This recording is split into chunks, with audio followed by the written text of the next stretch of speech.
Bom, boa tarde, bom dia, boa noite para você que está assistindo nosso podcast, para você que está querendo investir em franquia e quer conhecer um pouco mais sobre varejo. A gente fez um convite super especial aqui, nós trouxemos o Mauro Nomura, que tem uma história fantástica. Começou ali no varejo, né? Começando com um franqueado e hoje conseguiu escalar o negócio dele, conseguiu crescer. E a gente trouxe aqui você para falar um pouquinho da sua história aí, Mauro. Seja bem-vindo ao nosso Franquia Invest. Obrigado, dupla. Prazer estar aqui.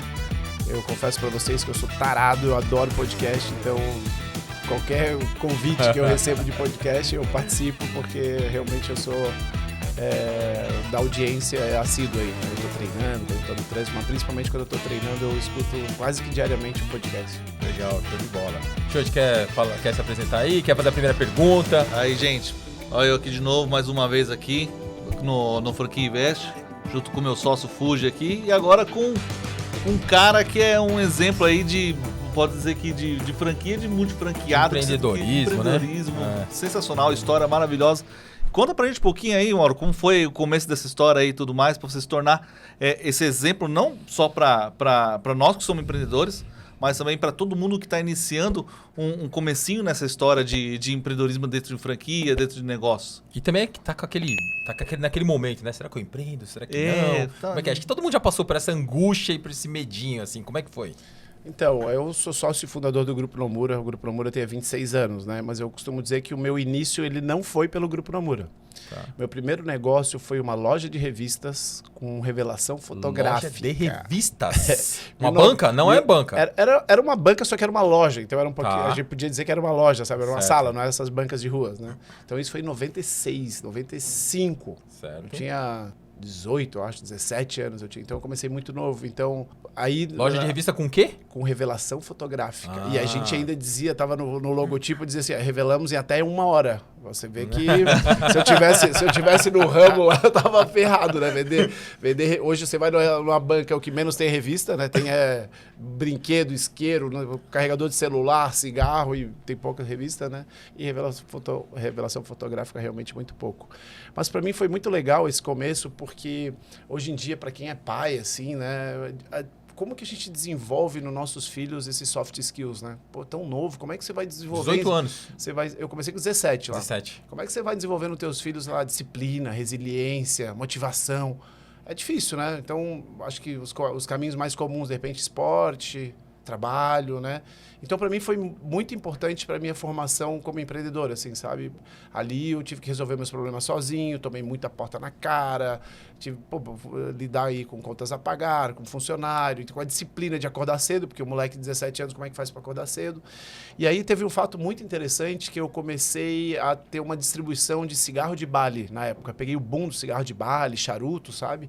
Eu vendia na minha loja e o fornecedor de São Paulo, a importadora, procurou alguém para distribuir lá localmente. Eu falei, não, eu quero fazer. E aí eu surfei aquela onda da abertura das lojas de conveniência de posto de gasolina. Certo. Porque não tinha antigamente, né? Verdade, hoje qualquer coisa vá no posto Ipiranga, né? Exatamente. Antigamente você ia no posto para lavar o carro, abastecer, trocar óleo, encher o pneu. Que dos Estados Unidos, né? Ou dos Estados Unidos, do Japão também tem bastante isso, conveniência. Né? E aí eu acabei pegando essa onda que eu acho que combinava muito, né? Você vender cigarro de Bali, aqueles Sampuerna, Gudangaran, de cravo canela em posto de gasolina. Então eu abri todas essas frentes ali. Em São Paulo? Lá no sul. Ah, sul. Lá toda a grande região de Florianópolis. Tá. Morava com os meus pais, era moleque. Guardava os estoques de cigarro em casa, no meu quarto. Minha mãe dava pirueta de chegar, ver aquele monte de cigarro na casa dela, sabe? E só que para mim foi muito legal isso, porque eu tive que aprender a tomar porta na cara. Eu competia contra os caras que faziam contrabando, porque o cigarro é muito contrabando, né? Eu vendia de uma importadora de São Paulo, então o meu preço era mais caro, mas eu dava nota fiscal, tinha suprimento consistente, enquanto que o cara do contrabando fica um mês sem ir, aprende carga. Então, tive que aprender essas situações, competir, né? nesse contexto hostil. Exatamente. Então, eu acho que isso foi muito legal para mim. Foi um grande aprendizado. Assim, foi bem relevante na minha formação. E aí me achava com, acho que 19, 20 anos, me achava milionário, né? Morava com meus pais, tudo que ganhava sobrava. Me achava muito milionário. Até que a minha mãe, ela tinha uma loja de multimarcas de calçados. Só que minha mãe tem formação de bioquímica e meu pai é médico. Então, nunca entenderam bulufas de varejo.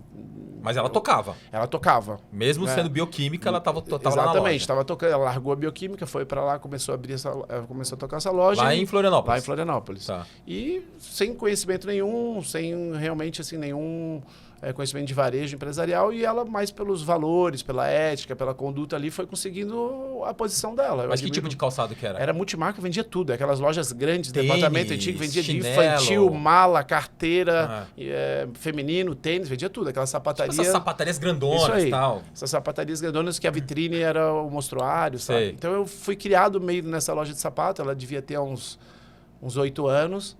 E aí apareceu a oportunidade de ela abrir uma loja da Arezzo. Ela sempre gostou muito. A Arezzo era, sei lá, 1/5 do que ela era hoje. E aí eu falei, não, mãe, eu vou se eu for sócio. Eu já me achava rico, né? Me achava rico. E falei, não, mãe, eu vou se eu for sócio. A gente ficou sócio de 50-50. E ali eu vi que eu não tinha dinheiro coisa nenhuma. Porque para abrir uma Arezzo é bastante dinheiro, não é simples, né? Vamos dizer Naquela assim, época já era bastante dinheiro, vamos né? botar hoje em valores atuais. Se você quer abrir uma Arezzo hoje, vai ser entre capital de giro, instalações, sem luva. Um shopping é R$1,5 milhão. Se você pegar para um moleque de 17 anos, você tem R$750 mil, poucos vão ter, né? Sim. E aí eu botei o que eu tinha de dinheiro, vendi meu carro e ainda peguei emprestado um pouco pro meu tio. Ali eu comecei, ali começou o Grupo Nomura. E de uma forma, não sei se de confiança ou de passar o bastão, minha mãe, desde o início, ela me delegou praticamente 100% da gestão, sabe? Então ela ficou ali alguns meses, né? Eu acho que nem um ano na parte ali financeira. E ali eu comecei. Só que naquela época era outro momento, né? Em 1998 eu comecei. 8 de abril de 1998. Era, tipo, a informalidade imperava, era muito mais amador o setor. Foi shopping ou rua que você abriu? Foi rua. Rua. Foi rua. Tá. Tinha, inclusive, outra franqueada na região, então eu dividi, depois eu incorporei, comprei as outras lojas dela. Então, só que era outra época, né? Tipo, a gente costumava dizer que a gente fazia gol de mão, né? Pô, informalidade. Então, eu ligava no final do mês pro contador, ó, precisa fazer quanto de nota? Assim que funcionava. A gente ia fazer na munheca, no carbono lá, a nota fiscal. Pagava funcionário por fora. Então, o negócio permitia alguns desaforos, sabe? Certo. Então, a gente era muito amador. O varejo, como um todo, era muito amador, né?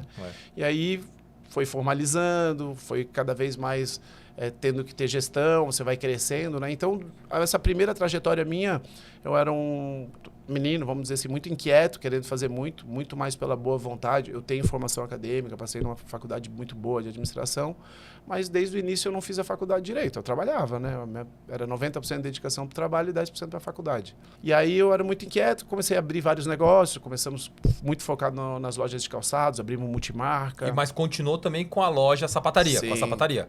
Não, a sapataria fechou faz pouco tempo, fechou em 2000 um pouco antes da pandemia. Então, mas nessa época que você começou a Arezzo, Só já que daí a minha mãe continuou que com a ficava sapataria. lá, eu não, Tá. nem me metia nada, eu nem era sócio, nada. Tá. E aí a gente começou crescendo até de uma forma rápida, a loja de calçados. Aí, como eu era muito inquieto, eu costumava dizer que eu era uma Ferrari desgovernada, então muita vontade, muito inquieto, mas não sabia onde queria ir, Energia. chegar, muita energia, né? Imagina, um moleque. Aí comecei a abrir um restaurante japonês, na época. Olha só. De praça de alimentação. Existe Lá até também? hoje. Lá também. Existe até hoje 2. De praça de alimentação, porque naquela época não tinha. O Gendai estava recém começando, eu não tinha feito nunca com a Sabrina Sato, com nada, então não tinha uma rede consolidada de fast food de praça de alimentação de japonês. Na época eu fiquei numa dúvida se era franquia ou fazemos a marca própria. Na época eu convidei a minha cunhada, na época, para ser minha sócia. A gente abriu, ela fazia nutrição. E falei para ela assim, ó, a gente pode pegar uma marca, que o Gendai não era conhecido, então o Gendai e o nosso aqui, que o nome é Japex, é a mesma coisa, não tem conhecimento de marca, porém, o cara vai ter um know-how, ele vai te dar um projeto arquitetônico, a inteligência do cardápio, ficha técnica, fornecedores. A gente pode não durar um mês, porque a gente não sabe. Ou a gente vai e contrata um consultor, ele dá um apoio pra gente, contratamos um consultor lá que foi pro Jô Soares, bom de fala, o cara péssimo de entrega, assim, quase fechamos a operação. Então, as lojas de praça de alimentação normalmente é uma cortina, né? Você levanta e fecha, assim, à noite, né?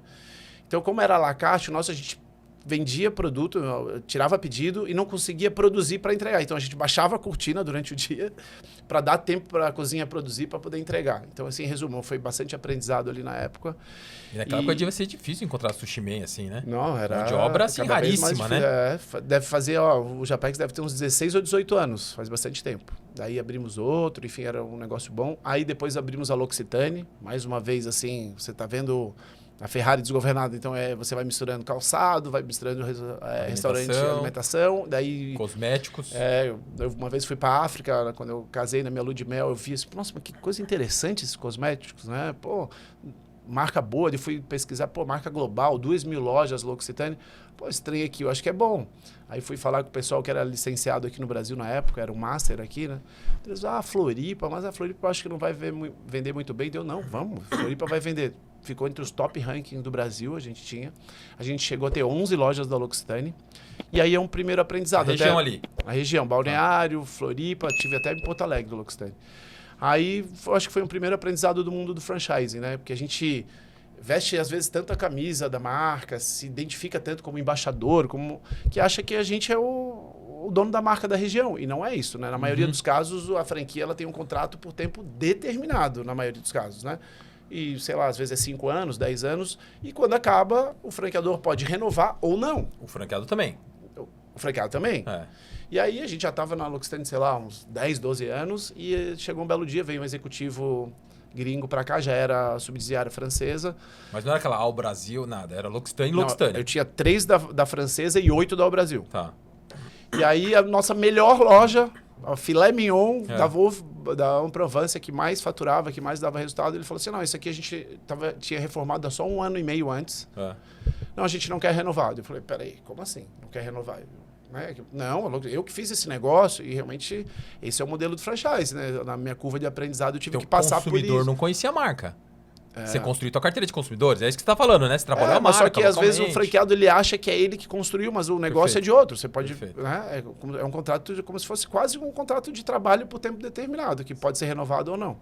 E ali eu aprendi, o mundo de franchise é assim que se rege, né? Tem até grandes marcas conhecidas aí, tipo o Grupo Boticário, que é por tempo indeterminado. Ele só precisa dar um aviso, né? Então, essa é a fundamentação e a estabilidade jurídica que tem do franchise. E ali eu aprendi que aí eu vendi, eu repassei todas as lojas para eles. Repassei, se você quer... então no caso eles vieram, eles falaram que não ia renovar com você e você tinha um tempo. Tinha um tempo para tomar uma decisão do que fazer. Baixar a bandeira ou vender a unidade para eles. Olha, na grande maioria dos contratos de franquias não dá nem para baixar a bandeira, porque no contrato de franquia eles têm a preferência de compra.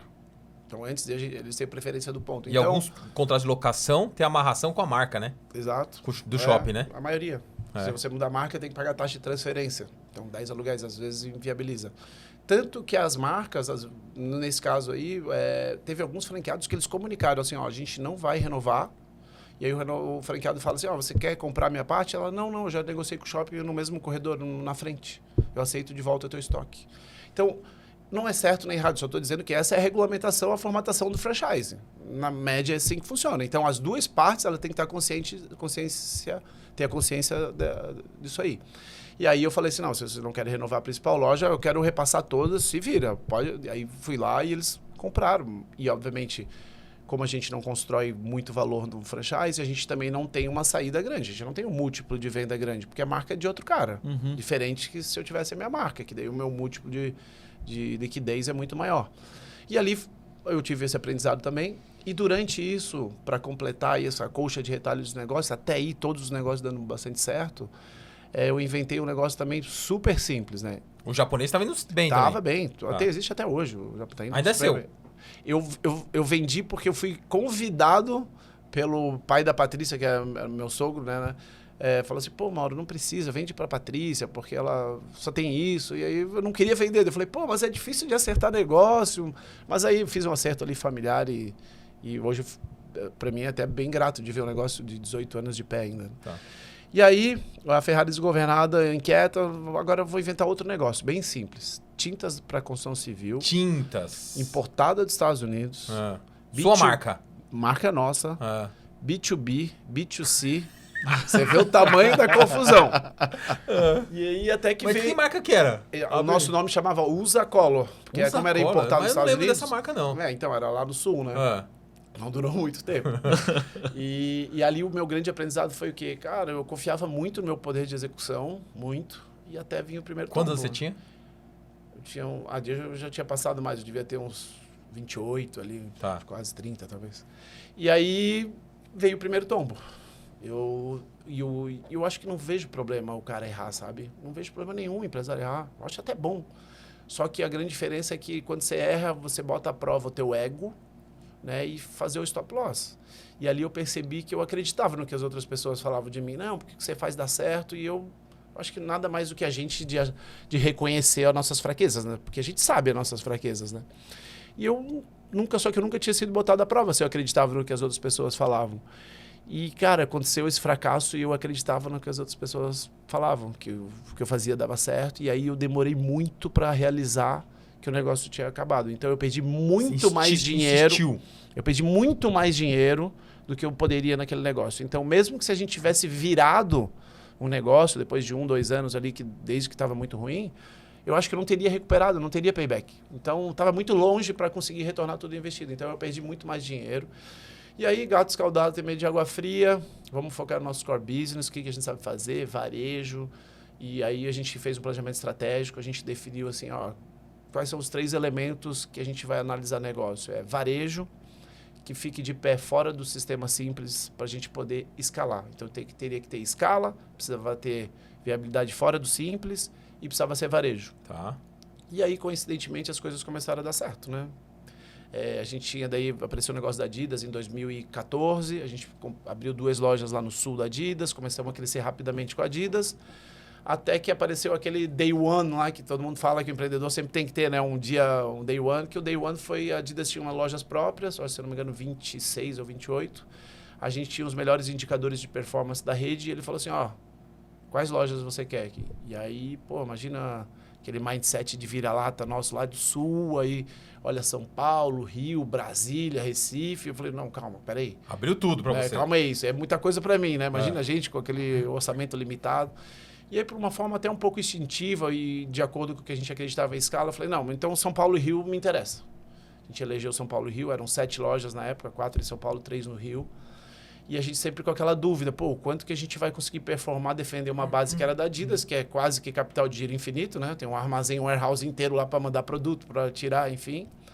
E para nossa surpresa, cara, a gente destruiu as bases deles, cara. Como destruiu? Destruiu, a gente cresceu triplo dígito não, mas triplo dígito, em mais de um ano a gente cresceu triplo dígito, e desde o primeiro, segundo mês é duplo dígito, mês a mês, tipo 30%, 40%, e em 2 anos a gente estava faturando mais de 200% mais do que as lojas faturavam. E é muito legal até que você estava falando aqui um pouco antes de começar, que é a representatividade do seu grupo dentro da Adidas, né?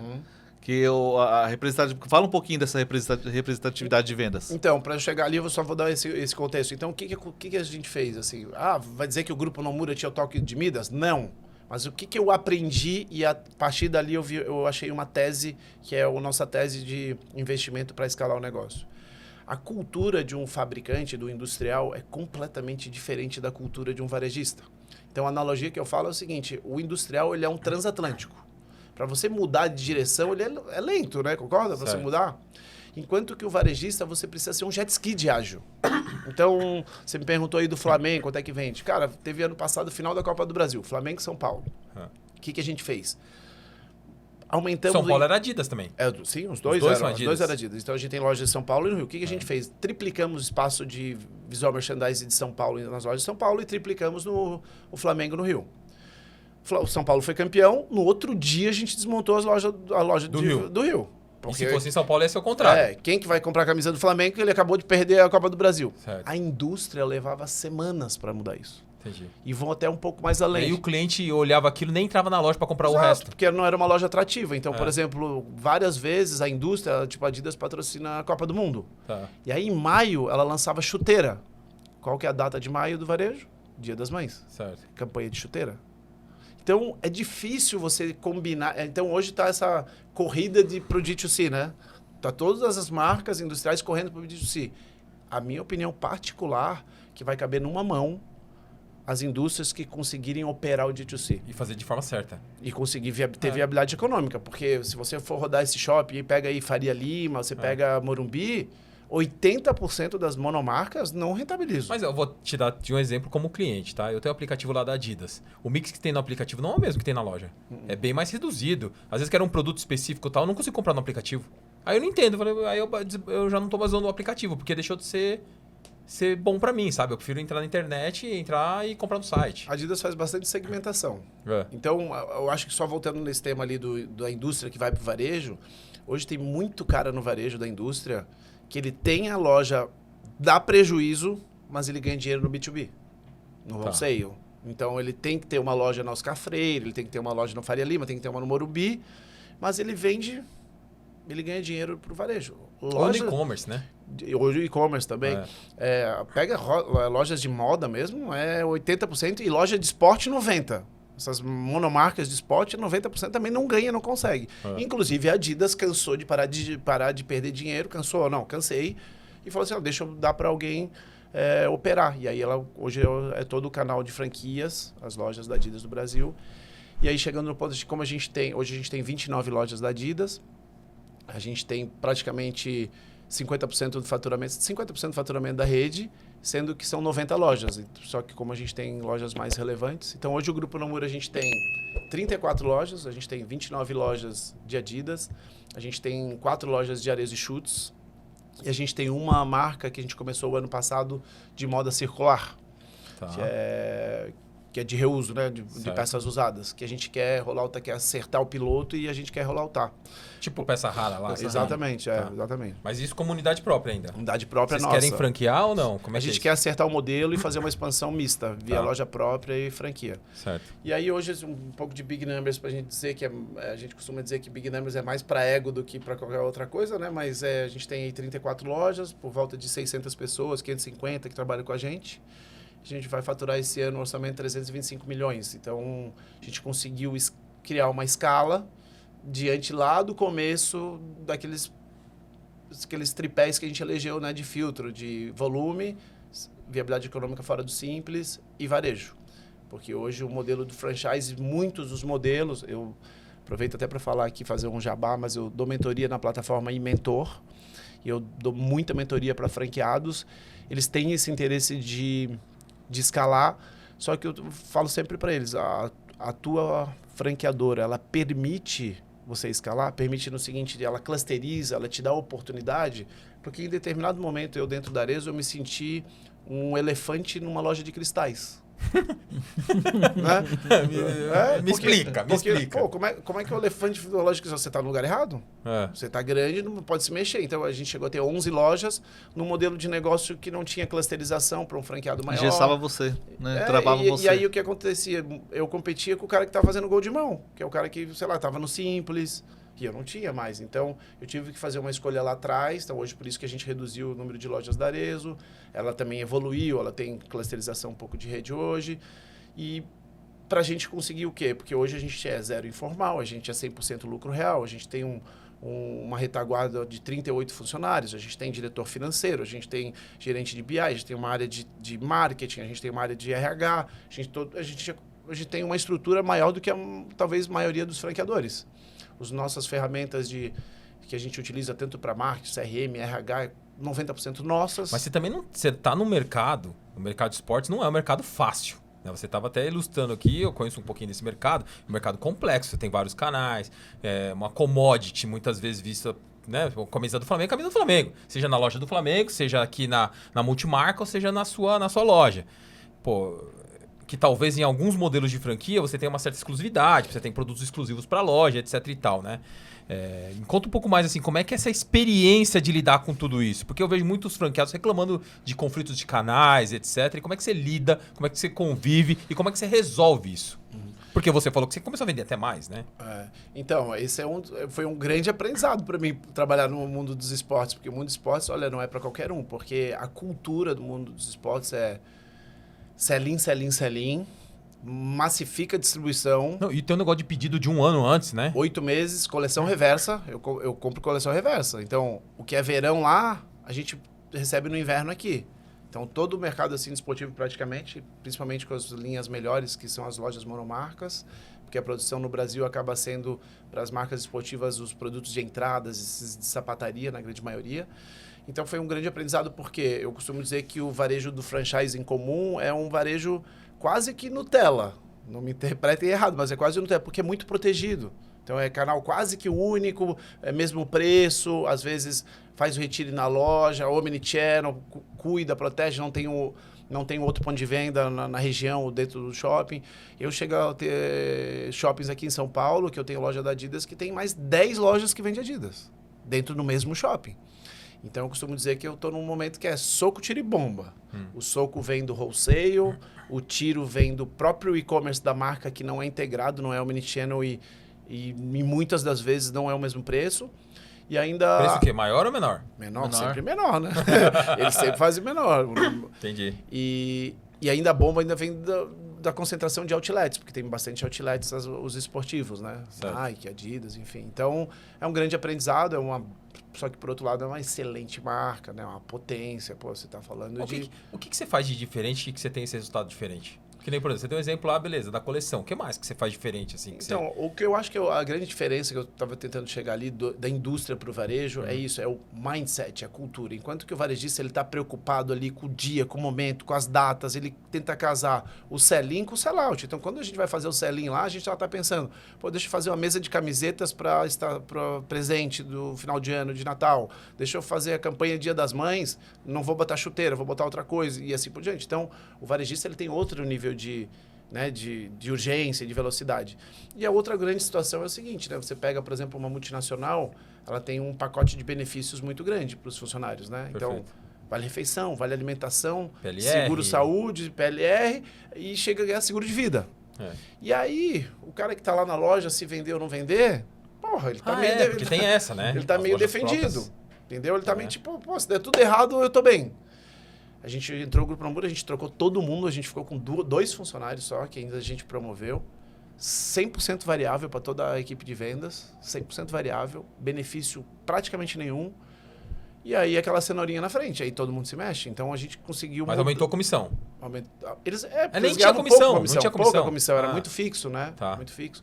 E aí muda a cultura. Então, para a gente ter essa velocidade, a gente tem que ter uma cultura diferente. Então, por isso que eu acho que essa jornada para o D2C das indústrias, olha, vai ser bastante tombo, tá? Porque todo mundo quer agora ter o... Por que todo mundo está indo para o D2C? Para ter o dado, né? E principalmente do digital, que está possibilitando ter. Então, eu vejo que são 2 bichos completamente distintos. Então, eu acho difícil fazer essa composição. Entendi.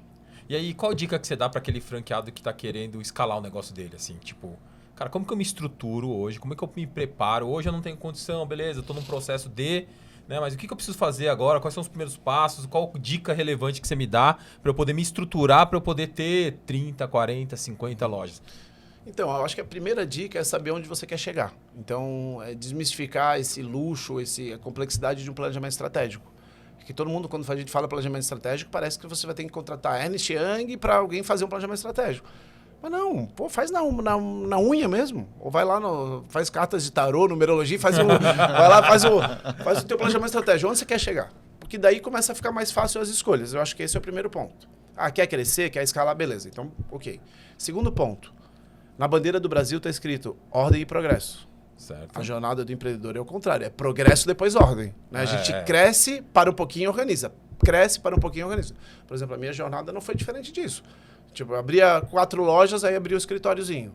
Aí fui para as 8 lojas, melhorei um pouco o escritório. Aí aumentei, aí vim para São Paulo, escalei, e aí fui melhorando. Então, por exemplo, hoje, lá em 2018, quando a gente realmente encontrou uma tese bacana, aí eu elegi 2 grandes prioridades, que era ganho de governança e time queima cultura. Por quê? Porque a gente queria escalar, e para escalar a gente tem que ter 2 coisas. Dinheiro e pessoas alinhadas com a cultura, porque você perder o varejo, você perder essa cultura é 2 palitos, né? Então, para eu ter o dinheiro, um fundo de investimento, ou emitir debentures, ou fazer um FDIC, eu tenho que tirar o bode da sala, tenho que arrumar a governança. Então, agora em 2023 a gente está auditando o nosso balanço, a gente já passou por um processo de ganho de governança de acordo de acionistas, de grupo econômico, RERP. Então, a gente evoluiu e caminhou bastante para isso aí. E cultura é a mesma coisa. Hoje a gente fez trabalho de consultoria de cultura, a nossa área de RH é toda voltada por dados, suportada por tecnologia. Então até os pontos que antigamente eram empíricos de avaliar, pô, aqui ele é simpático ou não é? Você pode falar que ele é simpático, eu vou falar que não é. Você tem a tua métrica, eu tenho a minha. E ferrou, né? Fica empírico, é uma conversa infinita. A partir do momento que a gente metrifica, para ele ser simpático é porque ele escuta, porque ele dá risada, porque ele te olha no olho. Tá metrificado. Metrificou. Então, todo o nosso processo de seleção, PDI, para desenvolvimento digital, é tudo baseado em tecnologia. Isso é uma coisa muito legal que você está falando, porque você já falou BI, D2C, falou dados, então, ou seja, Data Drive, né? Então, você está com o mindset todo focado em Data Drive. Então, hoje pode dizer que isso na verdade, o cara quer crescer, se tornar um grande franqueado, se tornar talvez um multifranqueado. Eu sei a resposta, mas o que você falaria para ele que aprender sobre análise de dados é importante para ele? Eu acho que é fundamental para você escalar, porque hoje a gente começa a quebrar alguns paradigmas. Eu vou contratar esse franqueado porque regionalmente ele conhece. Hoje a gente tem loja em Niterói, no Rio de Janeiro, até Blumenau, Santa Catarina. E eu vou te falar... Hoje eu posso abrir praticamente qualquer município, porque o nosso modelo de gestão, eu não preciso ir para a loja. E isso que eu sou lá da época das antigas, que acontecia? Como é que eu ia visitar uma loja para saber se o nosso serviço era bem prestado? Ia lá, ficava lá me fazendo de morto, me fingia de apaisana, prestava atenção no que o vendedor atendia o cliente, olhava ali uns mínimos dos indicadores, um PA, um ticket médio básico. Hoje, a gente tem NPS, que é a nota que o cliente te dá para a qualidade de serviço. Onde que ele dá? Na loja? No caixa? O que é? O NPS a gente dispara um push, o SMS, para o cliente, para todo mundo que compra. Ele dá uma nota. Tá bom. A gente tem o ENPS, que é o Employee Net Promoter Score, que é o que o nosso funcionário dá de nota de satisfação para trabalhar com a gente.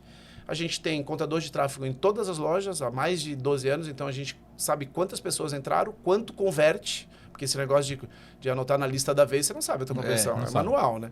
E o nosso ticket médio. Então, a produtividade nossa, a gente consegue olhar toda por um dashboard. A gente costuma dizer que a cada loja, o nosso gerente, ele tem um boletim, como se fosse um boletim de escola, matemática, português, ciências, inglês, são esses 5 indicadores. Agora, há um ano atrás, a gente acrescentou o 6º indicador, que é o share digital, a participação do canal digital. Então, a nossa loja, a gente consegue olhar no dashboard como é que está o boletim dele. Esses são os 6 indicadores que a gente olha. Porque daí a gente mede a produtividade quantitativa e a qualitativa, né? Porque, às vezes, você pode bater meta na porrada. E aí, só que daí o cliente vai berrar ou o funcionário vai berrar, né? Ou fazendo markdown. Então, hoje a gente consegue metrificar bastante isso. Então, é total data-driven. A gente tem dado para tudo. Eu costumo dizer para a nossa equipe de gestão, você marcou uma reunião, você não tem o dado, você não está preparado para a gente conversar. Depois que você tem o dado na mão, começa a dar preguiça de você ter algumas perguntas, ter algumas conversas. E eu vejo que isso é uma transformação ainda cultural, porque a gente já tem contador de tráfego há 12 anos nas lojas. E aí, sei lá, 5, 6 anos atrás, a gente costumeiramente acontecia o seguinte, eu chegava na loja, e aí, como é que tá? Tá fraco. Mas o que tá fraco? Não, o movimento. Mas qual o movimento do shopping? Você olhou o dado? Não. Então, vamos ver o dado. A gente olhava o dado, o fluxo estava o mesmo fluxo do ano passado, nesse período. E aí o agressor, o ofensor, era a conversão. Então, até as pessoas serem data-driven leva um tempo. E eu me incluo nisso também. Porque, por exemplo, esse exemplo que eu dei de ferramenta da área de humanas, para a gente promover qualquer funcionário para cargos de liderança, a gente bota na plataforma, cruza match, não só com uma descrição técnica do cargo, quanto match de cultura dele com a gente, com a cultura do negócio. E tem um teste de integridade, que é nível 1, 2 e 3. Então, tem que ter no mínimo nível 2 para teste de integridade. E aí, acho que em 2019, eu sentei com o supervisor, acho que apareceu uma posição para a gente promover um gerente. Vamos botar aquele lá, vamos botar. Eu decidi assim. E aí, depois eu parei para pensar, depois o estacionador, para. Volta. Olha o dado.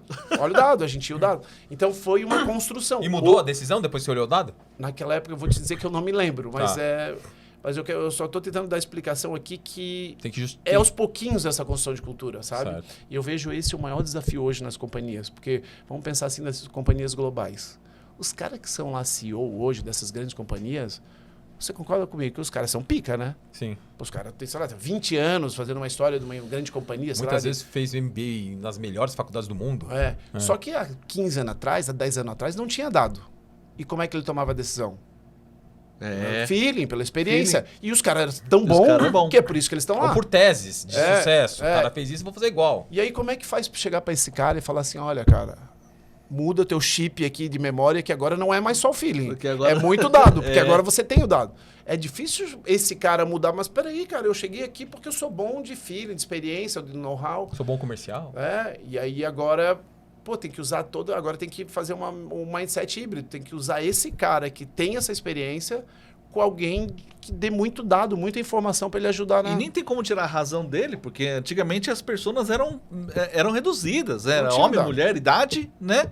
Profissão, acabou. Hoje não. Hoje esse país multicultural, os países multiculturais, né? São várias versões de persona, várias versões de pessoas, né? A gente tá falando agora do tênis lá da Adidas, que você tinha uma projeção de vender em 5 meses, 8 meses, né? E vendeu em 3 semanas, né? Então, tipo, é um tipo de persona totalmente diferente que compra aquilo e vai atrás daquilo. Eu acho que a inteligência artificial está quase que na mesma coisa do que o dado um pouco para trás. Assim, eu acho que a inteligência artificial, ela tá... O grande desafio, talvez, o gargalo que vai ter, são as pessoas entenderem a fazer.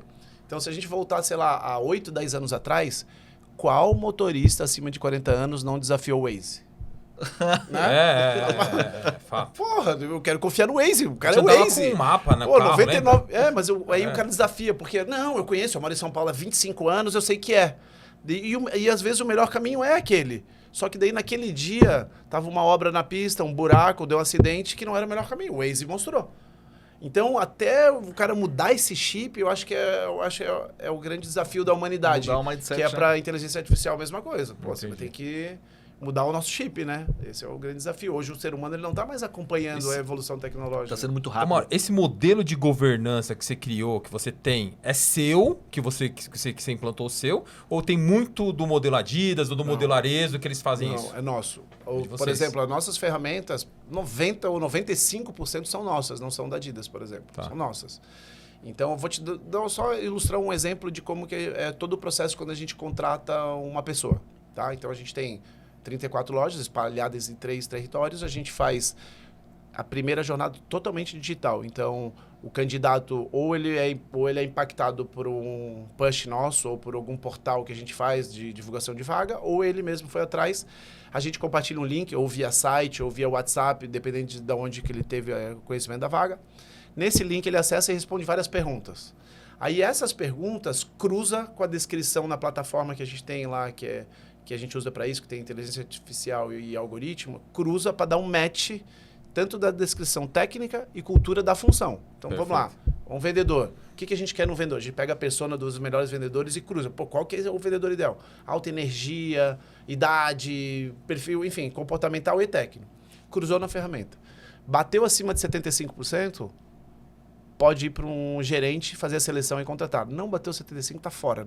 Ah, não, mas ele tem experiência, meu primo... Fora. É uma maneira que a gente achou para poder escalar de uma forma uniforme, porque senão... Imagina o seguinte, eu vejo hoje, um gerente contratando um vendedor em Niterói e outro contratando em Blumenau. Quando você vê, a tua companhia está esquizofrênica, né? O bom vendedor de Niterói é um cara com baixa energia, o bom de Blumenau de alta energia. Um cara simpático, outro é falante... E quando você implantou essa metodologia, você teve que mudar a equipe? Aplicou todo mundo, colocou a régua ali, o template, aí tudo que estava fora do template você foi trocando. O que a gente fez? Os novos, a gente fez essas réguas, né, de aprovação, e os que estavam na empresa, a gente começou a fazer planos de desenvolvimento individuais, porque não é estático isso. Então, por exemplo, a gente define lá o perfil, você é mais planejador, eu sou mais executor, e a função exige ser um cara mais executor. Aí o líder faz com você um plano de desenvolvimento para você melhorar as suas habilidades de execução. E aí, daqui 1 ano, 8 meses, você vai ver, você diminuiu o teu planejamento e aumentou a execução. Então, as pessoas são desenvolvidas, entendeu? O mais difícil é você saber o que você precisa desenvolver e traçar um plano. Então, isso eu tenho bastante orgulho de dizer que o quanto que a gente consegue ser mais assertivo do que aquele negócio assim, por que você contratou essa pessoa? Porque ela é boa. Mas porque ela é boa. Não tem métrica, não tem padrão. Então, esse é um grande desafio do varejo, porque o varejo físico precisa de muita gente, né? Material humano. Pô, sensacional, hein? E fala um pouquinho de inteligência artificial, assim, você tem aplicado, você está pesquisando, você está implantando, como é que você está enxergando isso? Então, eu acho que inteligência artificial, eu não sou um cara proprietário para poder falar, eu acredito que é um caminho sem volta. A gente está aí com a Lookbox do Murta, não sei se vocês conhecem, deve conhecer. É uma solução baseada total em inteligência artificial. Eu acho que pode ajudar em muitas áreas, principalmente nas funções operacionais repetitivas. Eu acho que essas pessoas elas tendem a ser extintas, funções bem operacionais. Obviamente, ela pode ajudar a suportar algumas decisões muito estratégicas, porque hoje, de uma maneira geral, o que mais agride um varejo, qualquer varejo, é ruptura de produto na ponta. Isso é fato. Pode ser um varejo de imóveis ou um varejo de celulares, porque às vezes os best-sellers é o que não tem e os slow movers são os que tem muito. Como é que você gerencia, por exemplo, no seu caso? Você tem que fazer pedido 8 meses antes, ainda você tem que se preocupar com ruptura. Cara, se vende muito é um problema, se vende pouco é um problema maior ainda. E aí, não, tudo bem, até entendo que a inteligência vai melhorar essa análise, né? Vai melhorar, vai ajudar a diminuir as rupturas e, obviamente, a gente vai capturar aí oportunidades de faturamento com menor ruptura, isso é fato. Agora, isso que você falou é muito claro de entender o seguinte, se o nosso lead time são 8 meses, quando a gente diminui o lead time de 8, por exemplo, para 5 ou para 4 meses, vai diminuir a ruptura, porque quanto mais perto você está da ação, mais você vai acertar. Igual um tiro-alvo, sabe tiro-alvo? Você está tirando de 100 metros, você aproxima para 50, você vai acertar mais. É igualzinho o lead time. Mesma coisa. Você vai acertar mais a cobertura, né? Tendo menos ruptura. Então, eu acho que a inteligência artificial vai ajudar muito para isso aí, né? Agora, eu acho que tem um longo caminho ainda pela frente, né? Principalmente... Está engateando bastante coisa. Nós estamos engateando muita coisa ainda. Eu acho que como qualquer coisa na vida, é assim, o mundo só muda quando a gente morre e vem os nossos filhos, outra geração assumir. Porque o nosso mindset, a gente não vai conseguir ser muito early adapter, muito disruptivo. Quem vai vir já aprendendo a lidar com a inteligência artificial é a galera mais nova, né? Eu uso bastante ChatGPT, para mandar e-mail, eu mando direto. Tipo assim, mensagem de aniversário, assim, mandar mensagem para o melhor amigo, mandar mensagem para a sogra. Pô, isso aí eu uso direto o ChatGPT. E aí você vai aprendendo, é a melhor coisa que tem. Porque você fala, não, mais informal. Não, mais carinhoso. E vai dando. A gente vai ficando preguiçoso, porque tá tudo ali. Ele ajuda bastante brainstorming, ajuda bastante em uma série de coisas, né? E para escrever carta de pedido de desculpa para a esposa também. Que legal, pô.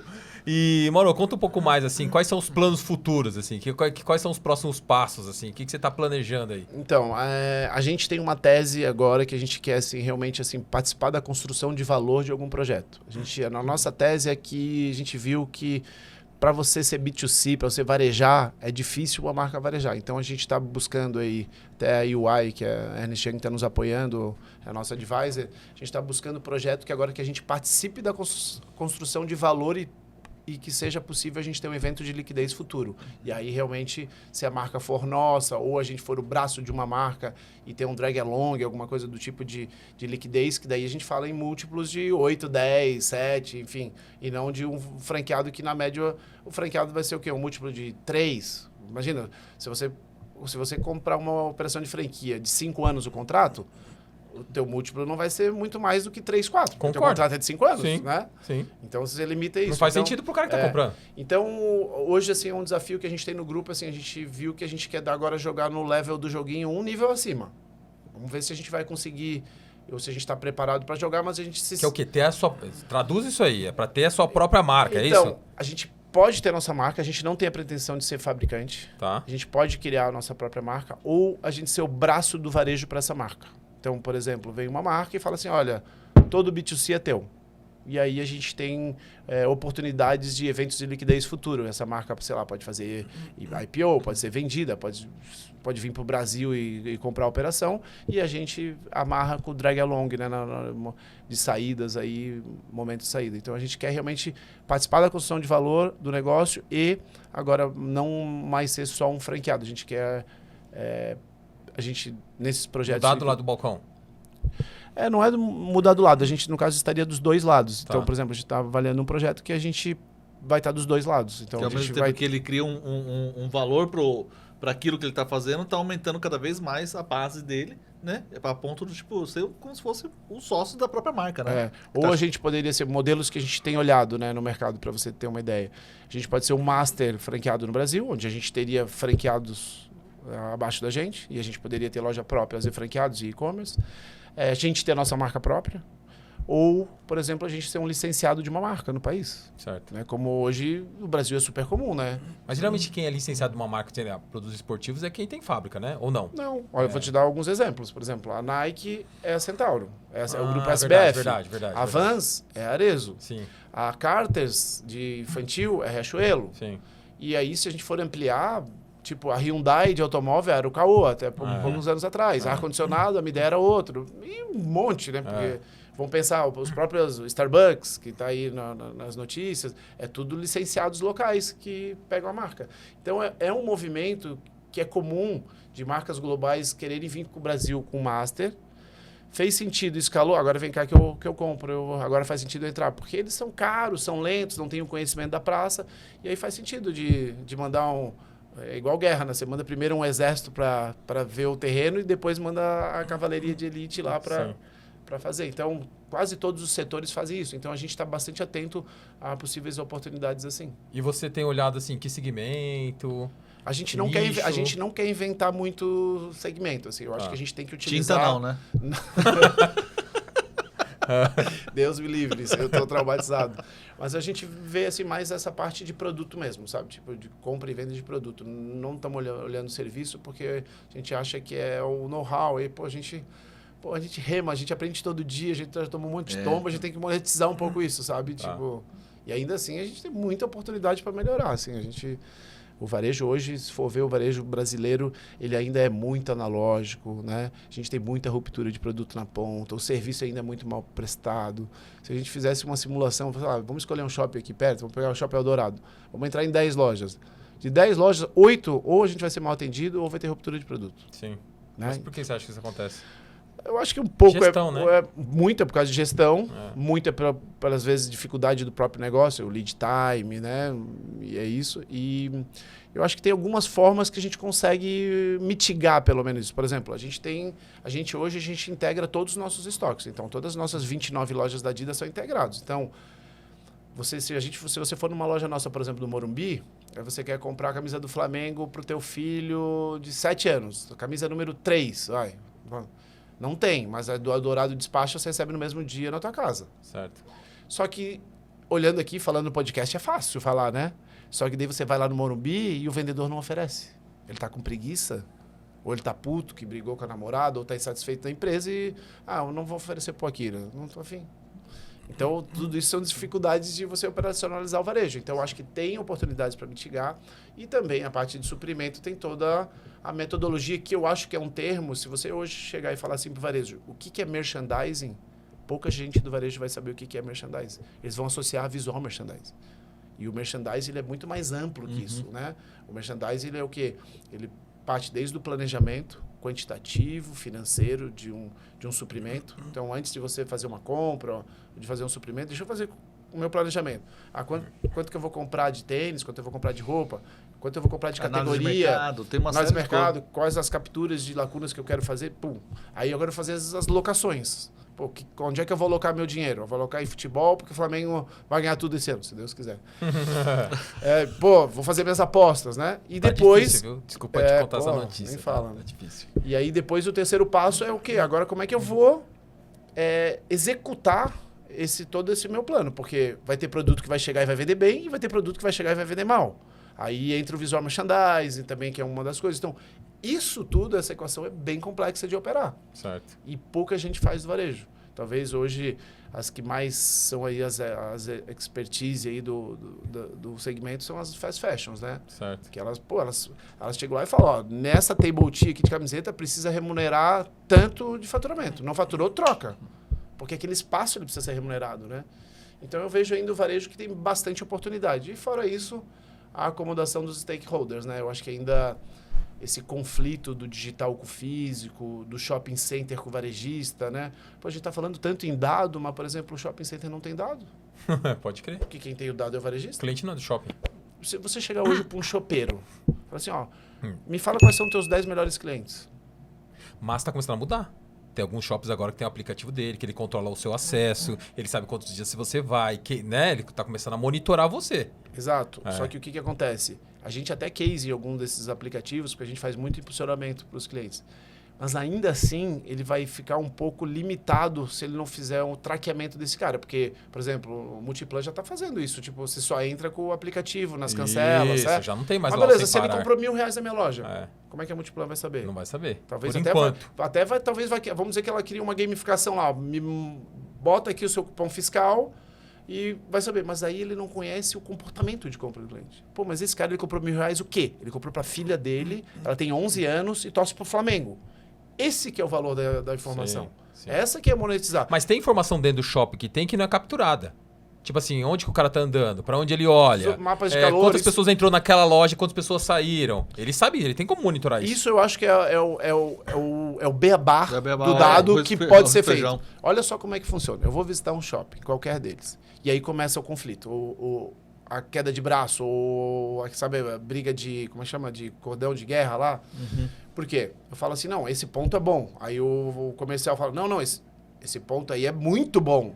Eu falo, mais ou menos, não podia ter mais. Lá é melhor. Dele, não, aqui é ótimo. Aí começa a discussão infinita, né? Ele fala que é bom, fala que é ruim. E aí eu falo, tá, mas eu gostei daqui. Não, mas aí o aluguel é X reais, aqui é tanto. Tá, mas qual que é a métrica? Agora, se ele chega e fala, ó, o mapa de calor do shopping é esse. Isso. Então, por causa do mapa de calor de tráfego, aqui é R$100 o metro quadrado. Aqui é 80, porque tem 20% menos. E aí, parar com essas discussões, porque daí parece que a gente está no adivinha certo. Um chutômetro, né? E aí é aquele cara do school, que é o cara da experiência. Que é Não, o mas cara tem que aquele negócio também, dá um jeitinho pra mim, fala lá com a diretoria, aí dá o bypass, aí fica uma coisa Então, eu sem acho lógica, que né? esse é um dos desafios dos stakeholders. Tanto a indústria fornecedora de produto, quanto os shopping centers e varejistas, eles têm que se unir para pegar esses dados e monetizar eles. Com certeza. Porque hoje o cliente nosso no CRM, ele não é mais um cluster, ele é personalizado. Não adianta mais falar, não, esse cara comprou a camisa do Flamengo, é Flamengo. Não, quem disse? Ele pode ter comprado de presente. Porque o varejo sempre foi assim, o CRM. Não, agora vai lançar a camisa do Flamengo e vão mandar um push para todo mundo que comprou Flamengo. Mas não quer dizer que ele comprou Flamengo. Talvez ele já esteja morando nos Estados Unidos, né? Enfim. Então, esse eu acho que é um grande desafio, e principalmente o varejo físico com online, né? Porque o e-commerce crescendo e sendo uma parte muito relevante, está roubando venda do varejo físico e do shopping center, né? E do dono do imóvel de rua. Com Vocês certeza. estão vendo a queda de venda dos centros, né, de rua? Os aluguéis não caíram na mesma proporção que as vendas. A gente tem queda de tráfego ano após ano Nas lojas ruas? físicas. Ou Loja não, até física. shopping. Principalmente shopping. Tá. Ano após ano a gente tem queda de Você tráfego. tá medindo, né? É medido, Dado. é dado, ponto. E a gente cresce venda. Aí o shopping fala, não, mas você está crescendo. Mas por quê? Porque a pandemia deixou os varejistas mais produtivos.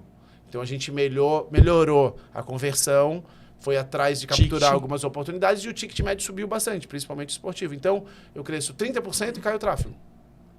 Até quanto vai ser sustentável isso? Se todo ano cair um pouquinho o tráfego. Então, estão batendo a carteira também dos shoppings. Os e-commerce estão batendo a carteira, os marketplace, né, os Amazon, o Mercado sim, Livre. Os usados, o mercado de usados crescendo. Shoppings tradicionalmente que tinha fila pra entrar, hoje você tem até loja com tapume. Exato. Não vou ficar citando aqui, mas você encontra. Então, eu acho que essa é o desafio aí dessa indústria de shopping center, é essa, que a gente percebe hoje, mais ou menos assim, que a pirâmide foi caindo um degrau cada. Então, aquele shopping que tinha uma luva caríssima, pô, pra gente, varejista, eu, por exemplo, gastei fortunas em luva. Center Norte, Higienópolis, Morumbi, tudo caríssimo. Hoje já não faz mais sentido. Né? Aí lá no meu balanço tá lançado luva. Só que não vale mais, vale, sei lá, 1/3 daquela luva. Nesses shoppings, estou falando dos bons. Se for liquidar... Aí aquele outro shopping linha do meio, que era bom, que era uma luva que não era tão cara, 300 mil, 400 mil, ele já não tem mais luva. Já virou zero. Aquele outro shopping que não tinha luva, tá dando allowance, ou dando carência, ou fazendo alguma força para trazer. Aquele outro shopping que já estava dando allowance, esse aí já tá fazendo qualquer coisa, ou tá cheio de tapume. Então, o mercado tá mudando. Então, esse mindset de só real estate, ou alugo, metro quadrado, e dane-se se der certo ou não, eu acho que vai ter uma grande acomodação ainda pela frente. E Mauro, me dá uma dica aqui para... Como é que é as suas teses de investimento? Assim? O que você olha e que dica que você daria para esse investidor que está analisando possibilidades? O que ele tem que olhar? Quais são os pontos? Tá. Eu acho que no varejo pouca gente identifica a diferença do econômico para o financeiro. Né? Então, vamos lá. O que é o financeiro? É o quanto que o teu capital está sendo remunerado no investimento. Então, é igual você botar um dinheiro lá no Bradesco, no Itaú, e quanto que está dando de juro a tua aplicação. Esse é o teu retorno, que é o ROIC, retorno sobre investimento. O que é um erro muito comum no varejo que acontece? Você olha o competência. O que é o competência? DRE. Você olha lá o EBITDA. Meu EBITDA é 100 mil. Pô, que top, 100 mil reais. Pô, 100 mil reais dá pra dar uma vida boa, né? Só que às vezes você botou lá 500 milhões imobilizado lá. E aí o ROIC, o retorno não é ruim. Às vezes é melhor deixar no banco. Então acho que esse é o primeiro, acho que é a primeira conta que tem que ser feita. Daí, obviamente, você tem que colocar algumas coisas qualitativas assim. Então, vamos lá. Mercado financeiro, se você vai para bolsa, para ações, você tem risco. Mas você tem prêmio também, se você acertar. Se você vai para poupança, você não tem risco, mas também não tem prêmio. Negócio é a mesma coisa. Quanto maior o risco, o prêmio tem que ser maior. Quanto menor o risco, o prêmio tem que ser menor. Então, vamos lá. Vou abrir uma franquia top, McDonald's, Boticário. A priori, ele poderia ter um prêmio menor, porque o risco é muito menor. Vou abrir uma marca minha própria, uma franquia que começou agora. O prêmio tem que ser mais alto. Eu olharia isso. E por último, uma dica que eu acho que talvez a mais simples de todas, assim, principalmente por franchise. A gente vai normalmente todo ano chama Multi-Unit Conference em Las Vegas, é o maior evento de multifranqueados do mundo. E foi um cara lá que ele era um multifranqueado, tinha acho que 800 operações. Sabe, né, que tem multifranqueado com 5 mil operações, 6 mil. Né? Aquela Alcia, né? A Alcia do México, mas não é a maior. A maior Alcia, eu acho, se eu não me engano, é a quarta ainda. E tem um da Arábia Saudita, não tem? Alguma coisa assim que... Eu não sei, eu tinha a lista, foi apresentado nessa palestra lá na BF que eu tava. E aí o que acontece? Por exemplo, investe até mais em multifranqueados dos fundos, private equity, do que franqueadora nos Estados Unidos. Tem IPO, tem vários deles, tem capital aberto. E aí onde que eu queria chegar? A gente estava num fórum com esse cara que começou com multifranqueado e depois acabou abrindo um fundo para investir nisso. A gente perguntou assim, pô, dá uma dica para nós de como que a gente escolhe uma franquia, o que você indica, assim? E a gente imaginou uma resposta super sofisticada, né? Ele falou assim, liga para o maior número de franqueados que você souber. O nível, o nível de satisfação da rede, se o negócio é bom ou é ruim. Mas não é muito complexo, né? Então, isso fica uma provocação até para as franqueadoras. A gente faz o INPS, talvez o deles tenha que fazer o F, o Franchisee NPS. Pô, a minha rede, qual é o nível de satisfação? Porque se você tem um franqueado satisfeito, você cresce com os mesmos franqueados, você reforma as suas lojas, ele investe em treinamento, investe em refit. Pô, agora uma empresa, e a marca cresce. Uma rede que não dá, que tem muito turnover, muito repasse, eu costumo dizer, o ciclo do franqueado que quebra, todo mundo perde. Imagina, o cara teve dor de barriga, foi para o hospital, foi para UTI e morreu. Esse ciclo todo, a loja ficou com lâmpada queimada, faltou produto, atendeu mal o cliente, está todo mundo perdendo. O fornecedor está perdendo, o shopping está perdendo, está todo mundo perdendo, né? Então, eu acho que é um pouco de atenção a isso, assim. Então não tem uma receita de bolo, é mais o perfil de cada investidor, porque um ponto também que eu prestaria bastante atenção é o nível de energia, né? Tem negócio que dá muita energia. Que dá muita energia, que consome muita energia, é isso? Tipo o quê? Dá um exemplo. Vamos dar um exemplo. Alimentação? Moda. Mas por que moda? Porque moda é F pra cacete de acertar. É uma energia gigante. Mas isso é da indústria também, né? Da indústria, mas pô, você tem que promover, liquidar, o produto é perecível. É igual, eu faço a comparação que moda é igual uma feira de banca de frutas. Só que na feira você sabe as frutas da estação. E sabe quanto vai durar uma maçã? Não. Uma maçã dura uma semana. Produto de moda você não sabe quando. Você compra, às vezes você pode comprar, vender, quando você repôs já não vende mais. Depende. Eu, por exemplo, tenho produto lá que se eu te der sapato lá pra tua esposa, ela vai devolver. É igual a maçã podre, não tem valor. Então exige muita energia todo dia. A alimentação, ela exige esforço, mas ela não é complexa. Por quê? Porque na média todo dia é a mesma coisa. Certo. Concorda? Ela dá trabalho. Cardápio. Ela dá trabalho, mas não exige tanto da cabeça. Mesmo certo. Cardápio, a operação, todo dia ali, cozinha, processo, controle. Já a moda é todo dia um dia diferente. Certo. Então eu acho que isso é uma coisa que é importante prestar atenção. Certo. Então, por exemplo, produtos tipo cosméticos. A alimentação problemática são pessoas. Né? Pessoas, mas produto, ruptura, exato. Compra, é complexo.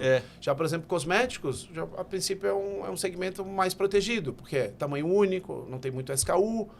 Se você não vender esse mês, a princípio você pode vender mês que vem, ele não apodrece. Só no Brasil praticamente tem vencimento de perfume, no resto do mundo não tem. Então, ainda assim o vencimento é um ano e pouco, você tem tempo. Então, se você está com uma cobertura de 5, 6 de cosméticos, tudo bem, né? Você deixa de comprar mês que vem, dá uma baixada. Agora, se você está com uma cobertura de 6, 7 de moda, você está morto. Por quê? Você precisa mandar embora amanhã, porque o produto não vai aguentar. Ele é perecível. E aí você tem que fazer markdown, aí você perde margem. Que esse é um grande problema que a gente passou do segmento esportivo recentemente. Desde 2022 e 2023, as grandes indústrias com os inventário até o teto, e aí todo mundo markdown, e aí essa guerra de soco, tiro e bomba que eu te falei que a gente estava. Entendi.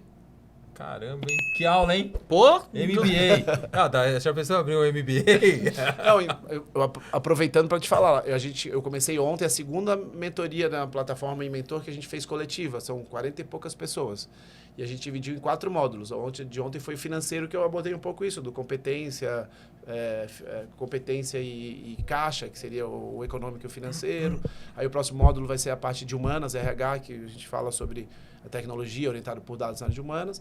Aí vai ter o varejo híbrido, que hoje é um desafio, né? Você ser digital, físico. E por último é o papel do marketing ali, do marketing digital, impulsionamento. Porque antigamente, olha só como é engraçado, que como o varejo mudou, né? E às vezes muita gente está sentado no mesmo modelo. A gente chegava no Shopping Morumbi, a gente pagava lá numa luva uma fortuna, concorda? Para depois ter que pagar aluguel, fundo de promoção e condomínio. Mas o que a gente estava pagando? A gente estava pagando o quê naquele valor lá? O direito de estar lá. O tráfego. Ah, Por sim, isso que sim, era sim, shopping, sim, né? sim, A gente, sim. ou então o shopping que tinha tráfego tinha um valor, o shopping Sim. que não tem tráfego não tinha valor. Então a gente estava comprando tráfego.